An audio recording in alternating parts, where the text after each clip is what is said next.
Okay, so let's get right into this. Basically, this is breaking news. It was just released August 22nd, 2025, and it was just posted to the website. Former Social Security employee has been sentenced for trying to lure a beneficiary into prostitution. Now, in the United States, prostitution is supposed to be, for most intents and purposes, illegal, although it's becoming more and more available in different ways, like with OnlyFans accounts and stuff like that. And as the evolution of future generations of women notice how much money is available to those who can opt into those sorts of things, we're seeing kind of like a unique thing happening, which is where, kind of the younger millennials and younger from that are heavily jumping into that actual prostitution arena of an industry to make money. And to be fair, some of them are making a lot of money, some of them are making a little bit of money, but they're using it to support themselves in this failed economy. So it's a tricky situation because what we're seeing here is kind of the old guard watching Social Security Administration's this one employee make this horrible choice and push and try and get this female into it.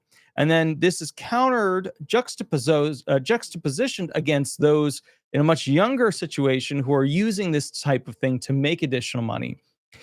Just to be clear, it is obviously highly illegal what this Social Security Administration employee did. It's so illegal that they arrested him in the parking lot while he was basically getting ready to meet with this recipient whose number he stole from the SSA's internal system to ask her to pay her to come and have sex with him. Now, the point I'm getting at with this whole OnlyFans versus this situation is that obviously there's a barrier, right? One's, selling media to their fans that obviously is, usually sexual in nature. Whereas this was a setup of a fragile individual, somebody who needed money, who was very poor, who needed assistance, and was pulled into this situation as a result of it. Let me read to you specifically what was stated in the Office of Inspector General's report. I think it is quite spicy, very spicy. Here we go. Defendant accepted to coerce a recently unemployed female beneficiary to have sex for money. So he was taking advantage of her. Okay. He was taking advantage of her. I know I'm going to see people in the comments being like, oh, she this and oh, she that. I get it. The modern thing for young women is, victim mode from school and then OnlyFans for money. I get that. But this is an individual who was working a regular job, was trying to make good, went to the Social Security Administration for help, and met a predator as a result of that. So this is like what you don't want. This is like the worst case scenario situation of an employee abusing their power. Now, my question to you is, now that you know some of the facts, right, what we call the fact pattern of this thing, how many years in prison do you feel that this individual, this SSA employee, should get as a result of doing this terrible, terrible thing? Let's go through real quick. But first, let me check it out. I see a donation over here. Thank you, Princess Diana, with the $2 donation. Let me put a heart on that. That's absolutely awesome. Very, very cool. Also, everybody, if you enjoy these videos where we give you a status update on actual law, what's going on with the SSA, please keep in mind that, we try to keep the channel full of interesting and amazing videos. We don't do those BS videos where it's like, what's your Social Security check going to be this month? What time are they going to pay you this month? We try to stay away from those because, to be frank with you, it's just laziness on behalf of the creators. They're not actually going out and reading statutes, doing, surveys, understanding what's going on. So we try to keep the channel clean with really cool topics. But with that said, please remember to like and subscribe. Let's get to it. Here we go. Defendant attempted to coerce a recently unemployed female beneficiary to have sex for money. Boston. A former Social Security Administration employee was sentenced today for attempting to coerce a beneficiary into crossing state lines to engage in prostitution. The person that worked at the SSA was Dae Sung Kim, Daesungkim, 36, of Auburn, Massachusetts, was sentenced by U.S. District Court Judge Margaret R. Guzman to 6 months in prison and 5 years of supervised release. In February 2025, Kim pled guilty to one count of attempting to induce a person to travel in interstate commerce to engage in prostitution. Now, I know what you're thinking. This is absolutely horrible. And you're right. It is absolutely horrible. The weird thing about it is that this individual was so hungry for that he saw somebody who needed money, right? Who was out of a job, who needed assistance, who was checking in on their benefits, seeing what was available, right? He took advantage of that and was absolutely horrific because when you think about it, it's all the worst aspects of what you wouldn't want to see. You wouldn't want to see somebody taking advantage of somebody else who's in a bad financial spot. You wouldn't want to see somebody taking advantage of somebody else who was, basically trying to learn about how they could keep themselves afloat. And it's all the worst. It was the gatekeeper to benefits basically causing this horrible, horrible situation and requesting, and you're going to see it wasn't for much money. It wasn't for much money that he was going to pay her. It's an insulting kind of situation. Quote, public servants are entrusted to assist people, not exploit them. This was a brazen abuse of power by a federal employee who used his position to access to sensitive information to prey on vulnerable women who had just lost her job. This kind of predatory behavior has no place in public service or anywhere else, said United States Attorney Leah B. Foley. This case represents yet another example of my office's commitment to reduce the demand for commercial exploitation. Mr. Kim attempted to purchase access to the victim's body and used her vulnerability and his privilege to do so. And that's true. That's spot on. He basically went into the system, took her number, called her from his personal cell phone, and then tried to get her to have sex with him for a very small amount of money in a hotel in a different state. I mean, that's horrible. And the reason, again, I bring up the whole OnlyFans thing is because I know in the comments I'm going to be seeing people like, oh, well, she should just blah, blah, blah, blah, blah. You got to remember, and I think this is really important. Okay. I understand that a large part of the female population, that's kind of like the millennials in the middle area of age and younger, do a lot of that stuff. Like it's hyper common. It's very used. It's all over the place. I get it. I get that there's a zillion accounts out there. I get that it's, like being more used than the horrible drug epidemic that we had of cocaine, meth, heroin, stuff like that. The epidemic of OnlyFans and turning to that form of visual prostitution is greater than the abuse of drugs that was shared by generations after the Woodstock era. So I get it. I get it. But this isn't that. This is somebody who was being abused, who had no intention of going into that. And I want to point that out. I want to hammer home on that because she deserves the respect of having basically control of her body as opposed to other individuals who basically sell it as they see fit to make money off of it. And that's the tricky part about this. It's like where do you draw the line as a culture that views these cases? Because a lot of people will be like, whatever, she could have made money. But a lot of people, they don't want to have to go to that length, to that route to actually make money. And I think Americans shouldn't have to. Now, to be fair, I know I've said this before, but America's in a really, really terrible place right now. Okay. Some of you are blaming Trump now, although to be fair, he's doing international trade agreements. He's kind of doing the right stuff. Biden did a lot of the wrong thing. He did mostly the wrong thing for the economy. He invested in the wrong things. He didn't do proper trade agreements. He wasn't present, which was the main figure. But although if he was president, it might have been worse. I don't know. I don't know at this point. At this point, it looks like it would have been worse if he was actually present. So the point that I'm getting at is our country, America, is struggling to employ and pay people. Now, artificial intelligence is coming in and massively replacing jobs. Robots are starting to replace jobs. And I don't just mean humanoid ones. I mean like the ones that are self-driving vehicles that pick stuff up and then take stuff to different places. So at the end of the day, hyper automation, which is what AI and robots basically are, is taking over. So we're going to be seeing a very, very difficult situation in the future for Americans. And you're going to be seeing a lot of people having to go into industries that they never intended to be in. But still, we shouldn't allow that to discount the abuse that was happening to this person because this person did not want to have to go into that arena. And you got to respect that. In March 2024, Kim handled an in-person visit at the Gardner SSA field office from a woman seeking Social Security benefits after losing her job. Approximately 20 minutes later, after redirecting the beneficiary to another SSA field office closer to her residence in another state, Kim utilized his access to her personally identifiable information in the SSA's computer system to find the beneficiary's phone number and call her from his personal cell phone. On the call, Kim said he understood the beneficiary was in a difficult situation and that maybe they could work something out that would benefit them both. So basically, that was his proffer to her. Hey, I want to go ahead and hire you for sexual purposes, and we'll meet here. We'll do this stuff, yada, yada. That was his proffer for her to have a little bit extra money. But again, when you hear the amount, you're going to be like, what the F? That's not going to take care of anything in the modern day. Because, remember, there was a time where you could take $20 to Walmart and walk out with a bunch of stuff. You could take $100 to Walmart and walk out with a full cart. And it was just, and I mean like a full cart. It was overflowing. Now it's like, the bottom of the cart is barely filled. During the ensuing investigation, Kim clarified in text messages and a consensually monitored phone conversation that he was proposing to pay the beneficiary for sex and attempted to negotiate a price. Kim continued his solicitation over a period of several months through text messages with undercover law enforcement impersonating the beneficiary, including several requests for nude photographs that were declined.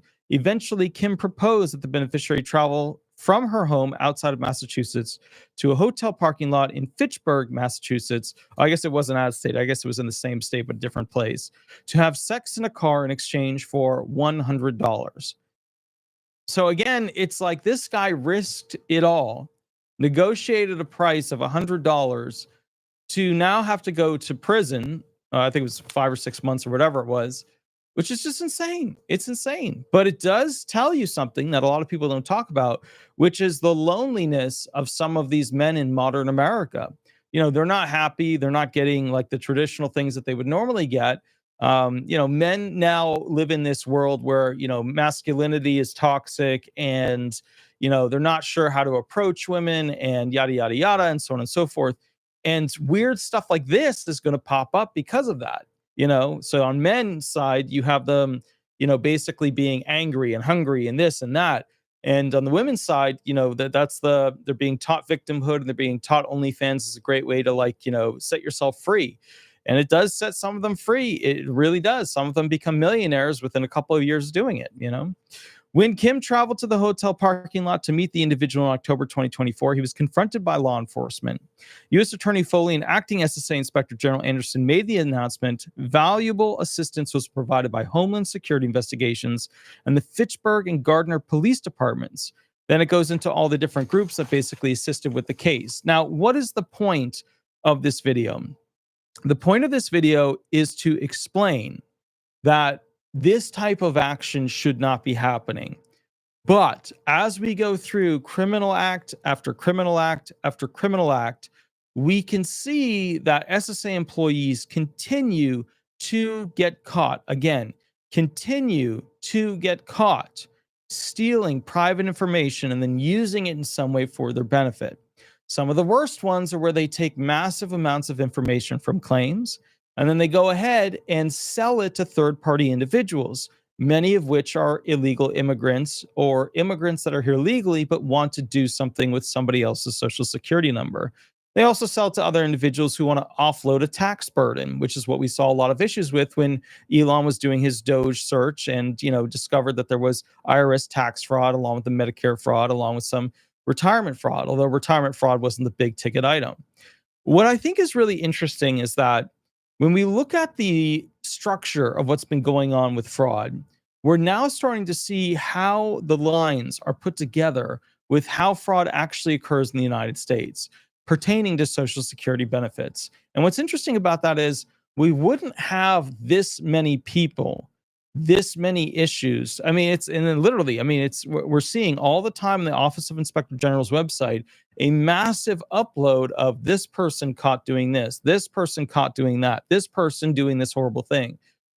I think it's very interesting that under the blanket of the protection of people believing that the Social Security Administration was to some degree, not having these illegal actions where their own employees were screwing over the American people, we're now seeing that. We're seeing under that blanket.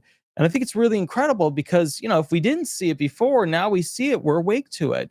And I think that the big thing, now that we know that there was like 15 billion worth of Medicare fraud, now that we know that there was tax evasion fraud, now that we know all these things, we then have to sit back and wonder to ourselves, okay, why was this allowed to happen in the first place? What should happen now? Now, going back to this individual, and I want to hear from you guys in the chat section. I know it's early and I know we don't normally do videos in the morning, but tell me this. Do you feel that, let's go back to the actual, what he was charged with. Let's go back to it. Now remember, he didn't actually have sex with her, right? He didn't. He didn't actually go ahead and, basically try to drag her out of the vehicle, stuff like that. He was met by essentially, agents there to go ahead and pick him up. Do you feel that 6 months in prison, which is really more of a jail situation because he's not in there for a full year, so 6 months in prison and 5 years of supervised release, again, 6 months in prison and 5 years of supervised release, do you feel that that is an accurate, appropriate amount of time that this individual who basically tried to create a prostitution ring using Social Security's private information while working at the SSA, do you feel, okay, at the end of the day, that this individual, do you feel that this individual, this 36-year-old male, got a proper amount of time for what he did? And I don't feel that that's a proper amount, because when you work for the government, you expect them to do correct actions, have this ethical standard that's higher. And I don't believe, to be fair with you, that this individual is getting what he should get. I feel like this is more of a 3 to 5 year offense. He didn't do the action, but the action is so horrific. He stole private information and then tried to use it as an illegal enterprise to get her to go ahead and have sex with him for $100. To me, when I look at this thing, I think that again, you have to understand, I work for a bunch of claimants, right, who have at some point in their time gotten charges against them as females for prostitution because that was the way that they made money. A lot of SSI claimants, a lot of the females, a lot of them have these charges against them for prostitution. So I'm not, and some people will be like, oh my goodness, how could you say women would ever do anything like that? Those are the people that live in this fairy tale world where there's unicorns and, I don't know, multicolored beavers that build magical mansions. You have to understand, I know the reality of how that world works much more than the average person. He might have believed she would fall into that section, that agreement, that type of work. And obviously, if she wasn't sending photos, she wasn't leaning towards that direction. But, remember, the whole idea of sending photos and thirst traps and stuff like that, a lot of women do that. It is extremely common for that enticing, let me get money out of the guy situation that happens now. Remember, back in the day, it was under the table, right? People didn't know about it. People didn't see what was going on. They just weren't part of it.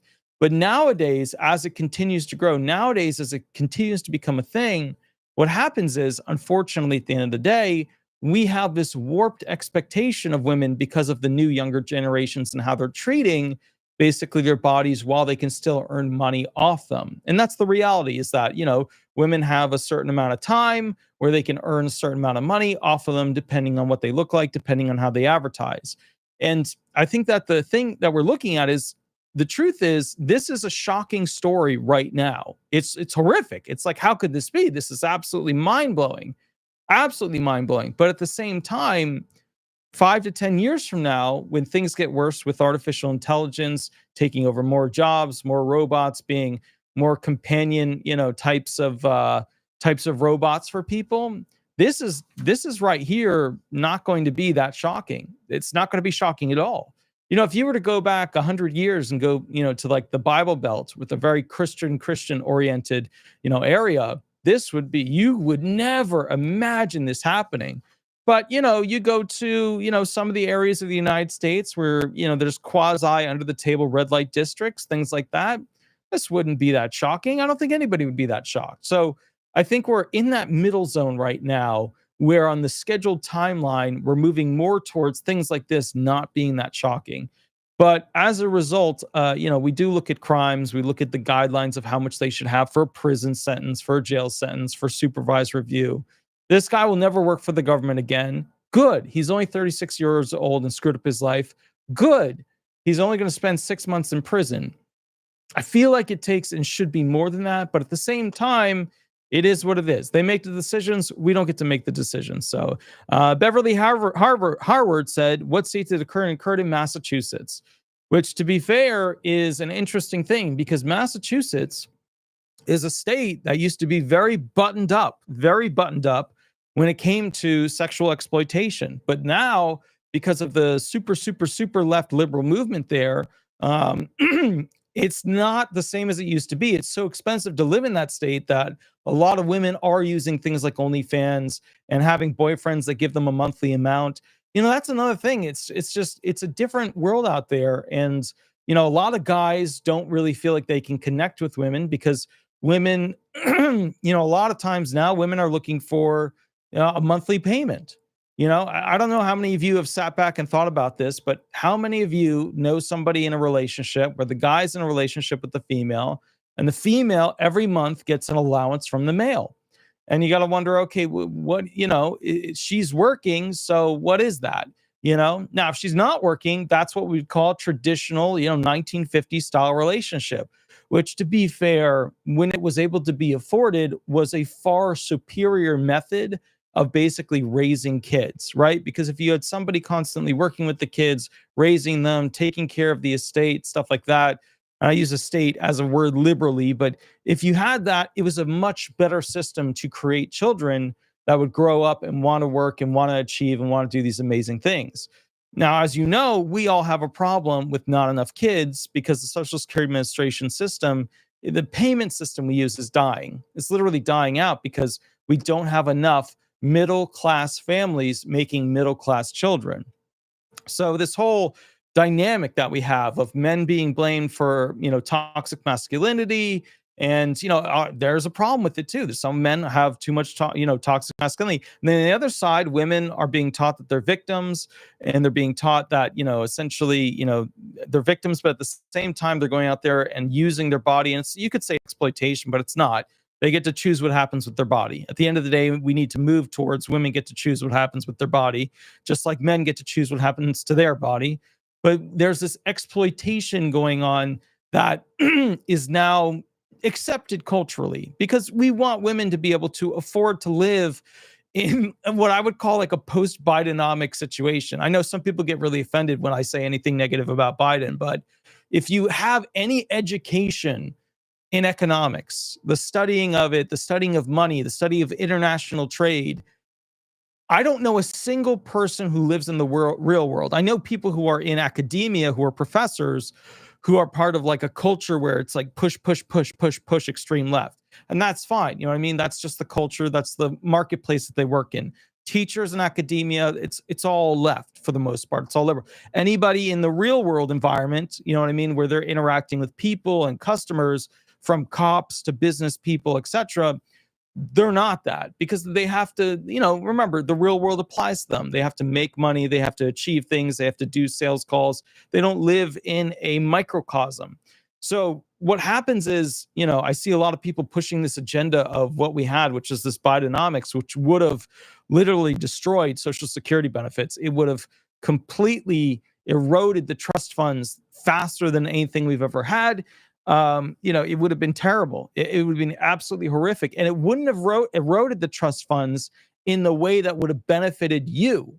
It wouldn't have been more money to you, like with the Social Security Fairness Act that went to teachers and sheriffs and all kinds of people. It would have eroded money because the dollar would have devalued so quickly and so significantly that the government would have not given you a proper cost of living adjustment that would have been equivalent to what the actual new cost of living would be. Remember, if you go back like 15, 20 years, people didn't live like this in America. What happened was, and it was an interesting thing, we had basically a situation where people, you go back 25 years, you go back 50 years, when they got their Social Security check, like they were good. They were good. They could eat, they could pay their mortgage, they could pay their rent, they could pay their utilities. They were good. Now, everybody, for the most part, in every single situation, I don't care what color your skin is, black, white, Jewish, Asian, Christian, it doesn't matter what you attribute your existence to. Everybody is poorer now than they used to be, other than the super wealthy. Okay. And here's the thing that you have to keep in mind. We didn't move to a place of this better economic Republican situation, more civil rights Democrat situation. We didn't move to a place where people feel safer. People don't feel safer. We didn't move to a place where people have more money. People are poorer now than they ever have been. So, me, when people get on me, they're like, oh, you love Republicans too much, or oh, you love Democrats too much.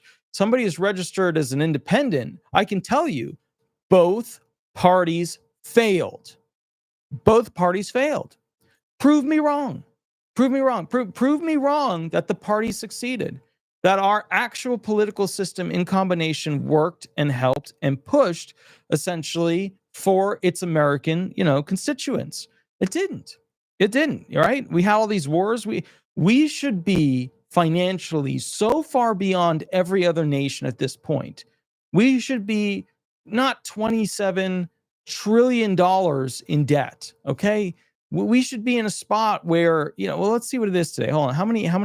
How many trillions is America in debt? Let's see what it is today. Okay. Let's see what we got over here. Oh, sorry, 37 trillion, 30, not 27, 37 trillion at this point, over 109,000 per person worth of debt as of August 2025.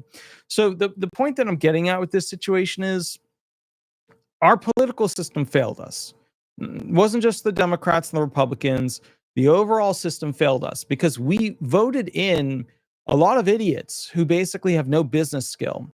And they allowed our country to continuously sell off its marketplace of valuable commodities. Okay. What do I mean by that? If you look at a company, the company might have trade secrets, right? Or they might have access to the machines that are needed to make something that other people can't get access to.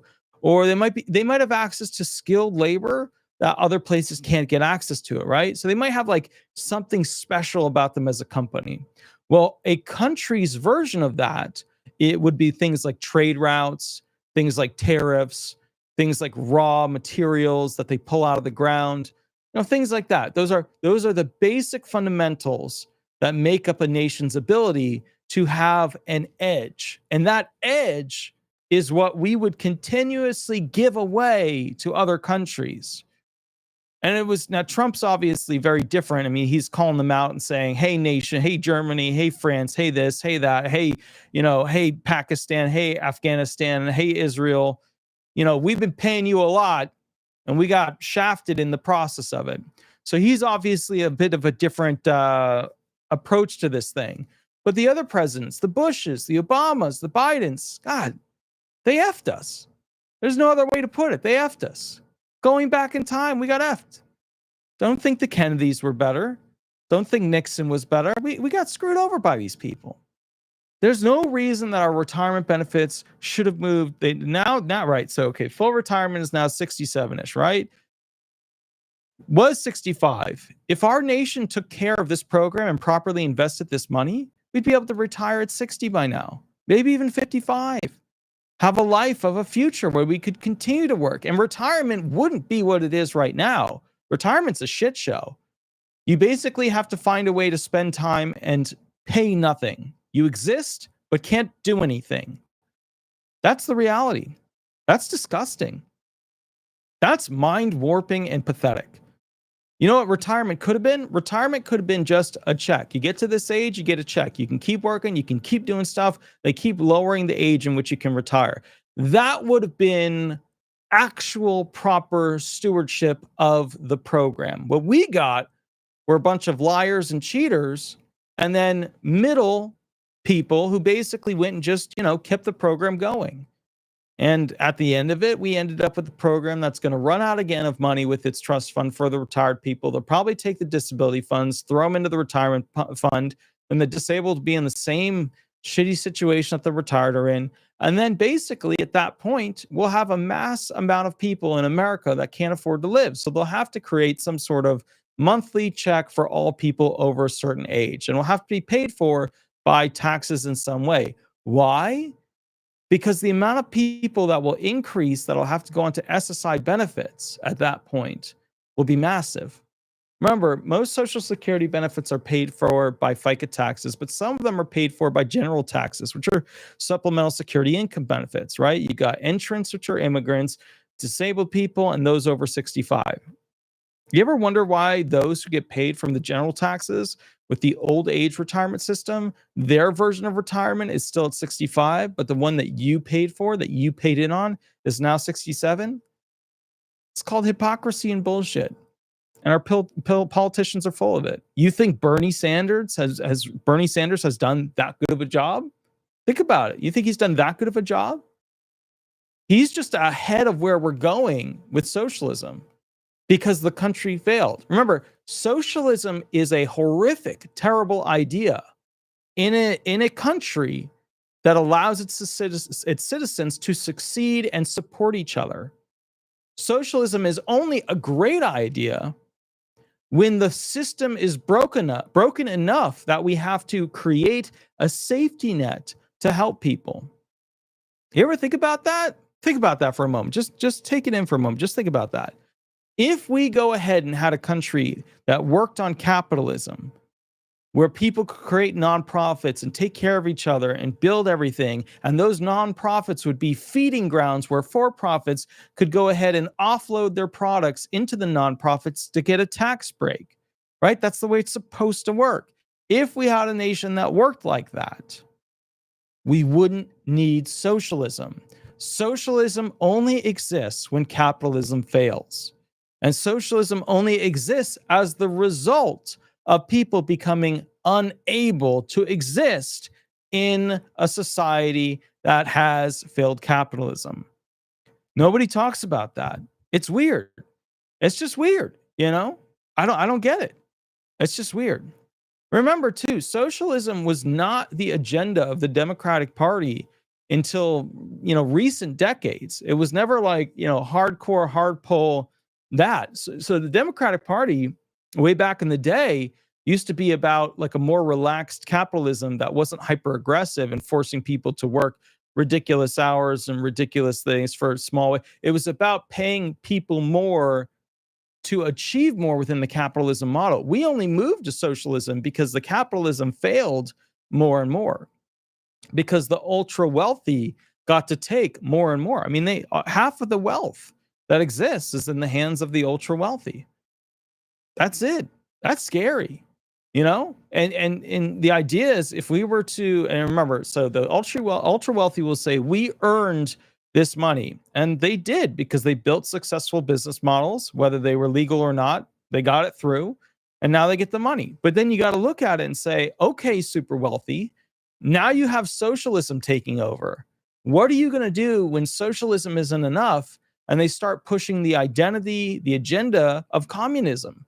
Right? That's what's happening in New York City. New York City is so expensive and so poorly run politically that now they're looking at putting we're going past socialism into a new form of modernized communism. And let me tell you something, the super ultra wealthy do not do well in communism, because communism is where the government takes their money. So you got to ask yourself, of the super wealthy that are like, buying the ultra yachts, mega vacations all the time, you got to ask yourself, at the end of the day, did the super wealthy wake up and realize yet that they have to spend more of their money to promote essentially capitalism, to create more jobs and more futures for people? Because if they don't, guess what? We go right past socialism, right into communism. That's what happens. Well, you don't think that's what happens? Happened in Russia, happened in Europe. It's happening right now with basically Islamic, tendencies in the Middle East. A lot of that situation is communism. It's just communism. It's where the government takes stuff and then redistributes it to the people, because the communities there, a lot of them had failed. Just is what it is. Africa had communism, right? Large parts of Asia had communism. It's just a rinse and repeat. We have capitalism, so we go into communism, right? The government takes over, everybody's miserable, nobody's happy, nobody does anything, right? Then we liberate ourselves from that. We go into capitalism, right? We have shitty politicians. We rinse rotate into socialism, and then we rinse rotate back into communism. It's the same thing over and over, and it's weird because at the end of the day, it just I don't know. I don't know. I guess from my perspective, like America will never be America again, what it was post World War II, especially if we keep moving towards communism. We should be trying to push for a system that moves us away from communism, away from socialism, away from crap capitalism. But that's not how America works. What we usually do is if we have something that could work, we let it fail enough so that we can put something else in. And here's why. When the politicians get a chance to fix something, if it's not a big fix and they can't get headlines, then they're usually not interested in it. So you need politicians who are willing to make the small changes to make the program, make the corporate existence of America work better for the American people. But that's not what we get. We get Republicans trying to basically support the hyper rich, and we get Democrats trying to support socialism that leads to communism. It's just two bad leaderships. That's what it is. And it's upsetting because I feel like, I don't know. It's just, I don't know. And the fix is easy. The fix is just vote out every politician we have and vote in people who know how to make, essentially companies that can create future businesses and jobs for the American people. That's how you do it. You give people a job that can work so that they can support those who can't work. That is like, if you were to be like, hey, what's the definition of Social Security? And some people be like, well, you got Title II, you got Title 16, you got 1935. That's it's all over the place. The point of Social Security, this is the whole point of it, is that the working class pay for the unable to work class. Those are old people, disabled people, immigrants. Those are the general groups, okay? The whole idea of, widows benefits and spousal benefits, I don't know how long those are going to be around, but the bottom line is like, and that's the thing too. Like we used to live, if you go back 40, 50 years, go back 60, 70 years, you go back 80, 90 years, it was a different culture. Women didn't really work like that. It wasn't the same. I was reading an article literally a couple days ago and it was absolutely shocking. The new Flex is not a fancy car. The new Flex is not basically like a fancy watch or a fancy purse or fancy photos at a dinner place. The new Flex is a family that has more children that can still afford to have all of those children.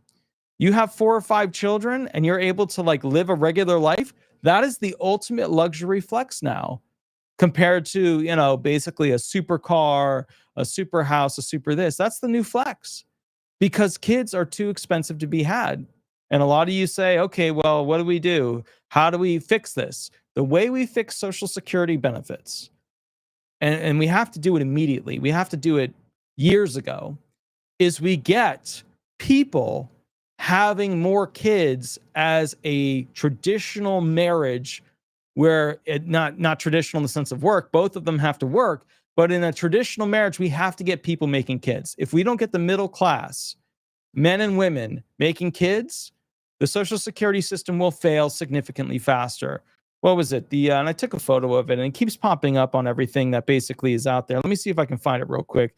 But basically the new thing, just so you guys understand. Yeah. So by 2030, which is supposedly essentially, 3 years before the trust fund is supposed to run out, but it will run out faster than that because they got the fertility rate number wrong and they've been getting it wrong for many years. They have it at 1.9 in their math. It's wrong. It should be 1.6. By 2030, an estimate of 45% of women aged 25 to 44 will be single and child-free. Just to clear up, okay, America is not pushing the agenda of men and women getting together. It's not pushing that agenda. It's not pushing the agenda of people creating families and having a man and a female making kids, making more kids, and being able to afford those kids. It's not doing that.